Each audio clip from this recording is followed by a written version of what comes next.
Welcome to VVB9 news channel. అందరినీవా నీటి విడుదల కార్యక్రమంలో ఆర్థిక మంత్రి పయ్యావుల సంచలన వ్యాఖ్యలు. జగన్ కు సవాల్ చేస్తున్నాం. జగన్ కు దమ్ముంటే రాయలసీమ అభివృద్ధిపై చర్చకు రావాలి. హంద్రీనీవా కాలువగట్టపై జగన్ చర్చకు రావాలి. రాయలసీమ తలరాతను మార్చడానికి ఆనాడు ఎన్టీఆర్ హంద్రీనీవాకు శ్రీకారం చుట్టాడు. ఆ బాధ్యతను సీఎం చంద్రబాబు పూర్తి చేశారు. సీమను సస్యశ్యామలం చేయాలని చంద్రబాబు చూస్తున్నారు. రాయలసీమలో జగన్ పాలెగాళ్ల రాజ్యం తేవాలని కుట్రలు. రాయలసీమకు జగన్ ఏం చేశారో చెప్పాలి. మంత్రి పయ్యావుల కేశవ్. తరలిస్తామంటూ నేను రాజకీయాల్లోకి అడుగుపెట్టిన మొదటి రోజు నుంచి రాజకీయ నాయకుల ప్రసంగాలు వింటూనే వచ్చాం. ఆ కృష్ణా జలాలు రావాలి, మా తలరాతలు మారాలి అంటూ ఎదురు చూసినటువంటి రైతాంగం కరువుతో సతమతమతి పోయిపోతున్నటువంటి పరిస్థితుల్లో అనునిత్యం వర్షం వస్తుందా లేదా అని ఆకాశం వైపు చూడాలి. వర్షం రాకపోతే ఈ ప్రభుత్వం మమ్మల్ని ఆదుకుంటుందా లేదా అని ఏ ఇన్సూరెన్స్ కోసమో ఇన్పుట్ సబ్సిడీ కోసమో చూడాల్సినటువంటి రోజుల్లో ఒకే ఒక్క నాయకుడు రాయలసీమ తలరాతల్ని మార్చడానికి నడుం బిగించాడు.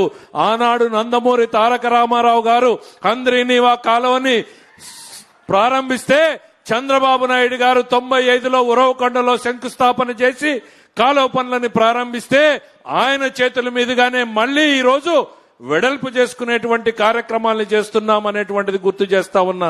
మన పెద్దలు మన తరం ముందు తరంలో చూశారు. పాలెగాళ్ల రాజ్యం గురించి విన్నాం. కరువుతో అల్లాడిపోతూ ఉన్నా కప్పం గట్టమని రైతుల పంటల్ని బలవంతంగా దోచుకుపోయినటువంటి రాజ్యం చేసినటువంటి నాయకులే, ముఠా నాయకులే పాలెగాళ్లు. ఈ రోజుకి మనం అంటారు నువ్వేమైనా పాలెగాడా అని. వాళ్ళు పదల్ని పేదరికంలోనే పెట్టాలి, తాము పెత్తందారులుగా జరపాలి అన్నటువంటి ఒక రాజకీయ ఆలోచనతో నడిపినటువంటి వాళ్లే పాలెగాళ్లు. ఆ వంశానికి చెందినటువంటి వాడే జగన్మోహన్ రెడ్డి రాయలసీమలో పాలెగాళ్ల రాజ్యం దేవాలని చూస్తున్నాడు, అరాచకాన్ని సృష్టించాలని చూస్తున్నాడు. మరోవైపు చంద్రబాబు నాయుడు గారు మన జీవితాల్లో వెలుగులు నింపాలి, వీళ్ల జీవితాల్ని రతనాల సీమగా మార్చాలి, వీళ్ల కుటుంబాల్ని అభివృద్ధి చేయాలి అనేటువంటి తపన పడేటువంటి నాయకుడు చంద్రబాబు నాయుడు గారు. తేడాన్ని గమనించమంటా ఉన్నాం. 5 ఏళ్లలో జగన్మోహన్ రెడ్డి గారిని ఎందుకు ఈ పని చేయలేకపోయారు? చంద్రబాబు నాయుడు గారు ఒక్క సంవత్సరంలో కాదు, కేవలం 100 రోజుల్లో హంద్రీనీవా కాలువ సామర్థ్యాన్ని 6 పంపుల నుంచి 12 పంపులకు చేశాడు అని అంటే అది కర్నూలు జిల్లా, నంద్యాల జిల్లా, అనంతపురము, సత్యసాయి, చిత్తూరు వరకు కూడా రైతుల జీవితాలకి వెలుగు నింపేటువంటి కార్యక్రమం. మరి 2019లో ఉరవకొండకు వచ్చి జగన్మోహన్ రెడ్డి గారు ఏం చెప్పారు? ఎన్నికల ముందు 3 నెలల్లో హంద్రీనీవా పనులు పూర్తి చేస్తా అన్నాడు. 5 సంవత్సరాలలో గంప మన్ను తీలేనటువంటి వ్యక్తి చంద్రబాబు నాయుడు గారు వచ్చిన తర్వాత ఆర్థిక కష్టాలున్నాయి సార్, ఈ సంవత్సరం వద్దు, నెక్స్ట్ ఇయర్ చేద్దామని అధికారులు అందరూ కూడా చెప్పినా ప్రసక్తే లేదు. రాయలసీమ జీవితాలు, ప్రజల నమ్మకాన్ని మనం వాళ్ళకొక కల్పించాం. కృష్ణా జలాల్ని తరలిస్తామని మీరు పనులు ప్రారంభించండి, డబ్బులు ఎట్లా దేవాలో నేను చూసుకుంటానని చెప్పినటువంటి మహానుభావుడు చంద్రబాబు నాయుడు. ప్రజల్ని కంపేర్ చేసుకోమంటున్నా, ఏ ఒక్కటైనా సరే రాయలసీమ గడ్డ మీద నుంచే నేను ఇవాళ జగన్మోహన్ రెడ్డిని అడుగుతున్నా, ఈ రాయలసీమకు నువ్వేం చేశావు? కడప ఫ్యాక్టరీ తెచ్చావా? హంద్రీనీవాని వెడల్పు చేసావా? మేం చెప్పగలుగుతున్నాం. కియా ఫ్యాక్టరీని తీసుకొచ్చాం, ఇవాళ హార్టికల్చర్ హబ్ గా చేస్తున్నాం, డ్రిప్ ఇస్తున్నాం, స్ప్రింక్లర్ ఇస్తున్నాం. రాయలసీమలో ప్రతి ప్రాజెక్టుని కూడా పెట్టుబడులు పెట్టి ఖర్చు పెట్టి ప్రారంభించే రకంగా ఇవాళ చంద్రబాబు నాయుడు గారి పాలన జరుగుతా ఉంది. జగన్మోహన్ రెడ్డి గారిని ఇదే హంద్రీనీవా వేదిక మీద నుంచి అడుగుతున్నా, మీరు గాని మీ రాయలసీమలో ఉన్న నాయకులు గాని హంద్రీనీవా మీద, కాలువ గట్టు మీద చర్చకు సిద్ధమా అని నేను అడుగుతా ఉన్నా. ఏం మొహం పెట్టుకుని మళ్ళీ మాట్లాడతారు? ఇక్కడితో అయిపోలేదని చంద్రబాబు నాయుడు గారు నిన్న 2 రోజులు ఢిల్లీ, ఇవాళ కర్నూలు, నంద్యాల, రేపు తిరుపతి. ఎందుకు ఈ తపన, ఈ ఆరాటం?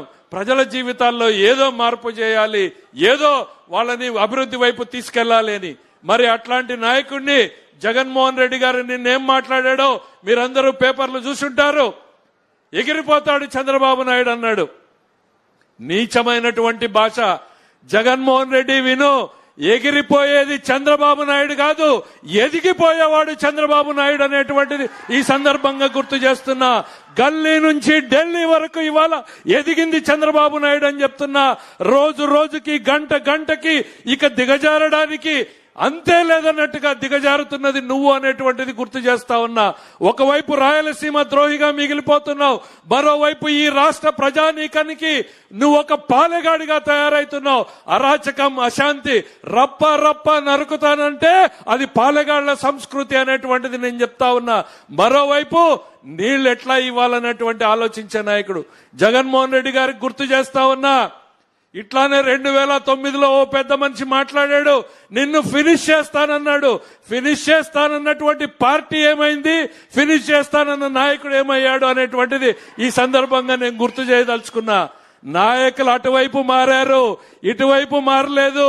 78లో అంజయ్య గారు ముఖ్యమంత్రి, జనార్దన్ రెడ్డి గారు ముఖ్యమంత్రి, కోట్ల సూర్యప్రకాష్ రెడ్డి గారు ముఖ్యమంత్రి, నేదురుమల్లి జనార్దన్ రెడ్డి గారు, రాజశేఖర్ రెడ్డి గారు, రోషయ్య గారు, కిరణ్ కుమార్ రెడ్డి గారు, ఆ జగన్మోహన్ రెడ్డి గారు. ప్లేయర్లు అటువైపు మారారు, ఇక్కడ ప్లేయర్ ఒక్కడే. ఆ ప్లేయర్ ఎట్లాంటోడు అనంటే కోడి కత్తికి గులకరాయికి హత్యాయత్నం అని చెప్పుకునే మనిషి కాదు. 17 క్లెమర్ మైన్లను కొడితే గుండె దిటువుగా లేచి నిలబడి షర్టు సర్దుకుని నడుచుకుంటూ వెళ్ళినటువంటి నాయకుడు ఇటువైపు ఉన్నాడు. ఎవరు ఎగిరిపోతారో చరిత్ర చూస్తుంది, ఎవరు ఎదిగిపోతారో ఈ చరిత్ర తేలుస్తుంది అనేటువంటిది ఈ సందర్భంగా చెప్పగలుగుతా ఉన్నా. ఏ మొహం పెట్టుకుని ఇంకా మాట్లాడుతున్నారు మీరు? ఏ రాజకీయాలలో ఉన్నారో అనునిత్యం ప్రజల కోసం, ప్రజా సంక్షేమం కోసం పనిచేయాల్సినటువంటి మీరు ప్రజల మీద రౌడీజంతో, రౌడీ రాజ్యంతో రాయలసీమ మీద పెత్తందారీతనం చేయాలనుకుంటున్నారు మీరు. అది సాధ్యం కాదు, కానివ్వదు చంద్రబాబు నాయుడు గారు అనేటువంటిది ఈ సందర్భంగా చెప్తా ఉన్నా. నీ నుంచి ఎక్కువ ఆశించకూడదు. తల్లిని చెల్లినే పక్కన పెట్టిన వాడివి, చెల్లి సంస్కృతి గురించి మాట్లాడినటువంటి వాడివి. నువ్వు ప్రతిపక్ష నాయకుడి గురించి గొప్పగా మాట్లాడతావని మేము ఎట్లా అనుకుంటామనేటువంటిది ఈ సందర్భంగా చెప్తా ఉన్నాం. నేనన్నా పడిన ప్రతిసారి లేచి నిలబడిన నాయకుడు చంద్రబాబు నాయుడు, చెడిపోయిన ప్రతిసారి రాష్ట్రాన్ని నిలబెట్టిన నాయకుడు చంద్రబాబు నాయుడు అనేటువంటిది ఈ సందర్భంగా గుర్తు చేస్తున్నా. 5 ఏళ్లు నువ్వు చెడగొడితే మళ్లీ వచ్చిన మొదటి రోజు నుంచి ఈ రాష్ట్రాన్ని నిలబెట్టడానికి తపన పడుతున్నాడు ఆయన.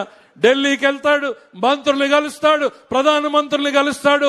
ఏమాత్రం భేషజాలకు ఓడు, ఈగోలకు ఓడు.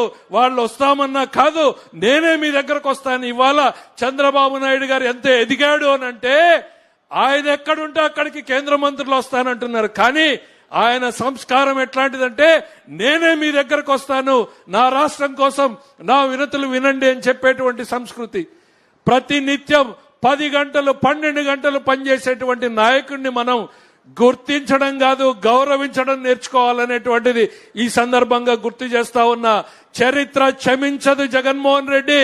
నిన్న నువ్వు చేసినటువంటి మాటలు ఏవైతే బనకచెర్ల, పోలవరం బనకచెర్ల ఉపయోగపడదన్నావో ఈ రాయలసీమ ద్రోహిగా మిగిలిపోతావనేటిది చెప్తా ఉన్నా. నీళ్లు లేక అల్లాడుతున్నటువంటి ఈ రాయలసీమకి నీళ్లు రావడానికి ఉన్న ఏకైక మార్గం పోలవరం నీటిని తీసుకుని రావడమే. ఇవాళ జిల్లాలలో ప్రశాంతంగా కొంత మేరకైనా పని చేసుకోగలుగుతా ఉన్నారు అనంటే ఈ నీళ్లున్నాయి, వస్తున్నాయి అనేటువంటి నమ్మకంతో.